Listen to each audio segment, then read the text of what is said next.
Manchu Manoj birthday సందర్భంగా ఆయన next movie David Reddy యొక్క టీజర్ని అయితే రిలీజ్ చేయడం జరిగింది. అండ్ ఈ సినిమాలో క్లియర్ కట్గా చూపించింది ఏంటంటే ఇది స్వాతంత్రానికి ముందు జరిగే స్టోరీ అనమాట. దాంట్లో బైక్స్ కానీ, ఆ బ్రిటిషర్స్ యొక్క డ్రెస్సెస్ కానీ, అక్కడ గాంధీ గారికి అందరికి మధ్య జరుగుతున్న సంభాషణలు కానీ, మీటింగ్స్ కానీ, అదేవిధంగా ఈ సినిమాలో మంచు మనోజ్ డేవిడ్ రెడ్డి ఒక వైలెంట్ క్యారెక్టర్కి అయితే చూపించడం జరిగిందనమాట.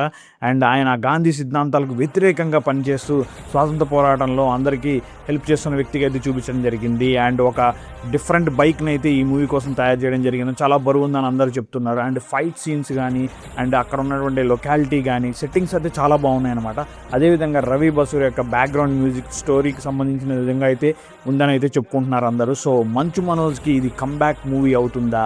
బట్ నాకు ఈ రిలీజ్ చేసిన టీజర్లో ఒకటి నచ్చండి ఏంటంటే హెయిర్ స్టైల్. ఆ కాలంలో ఇటువంటి మోడర్న్ హెయిర్ స్టైల్ ఉందా? సో ఓవరాల్గా టీజర్ అయితే మంచి లుక్ అయితే ఉందన్నమాట. సో ఇది మంచు మనోజ్కి కమ్బ్యాక్ మూవీ అవుతుందా లేదా అనేది కామెంట్ రూపంలో తెలియజేసేయండి. అండ్ నా ఛానల్ ఫస్ట్ టైం చూసినట్టే సబ్స్క్రైబ్ చేసుకోండి. Thank you so much. Good bye.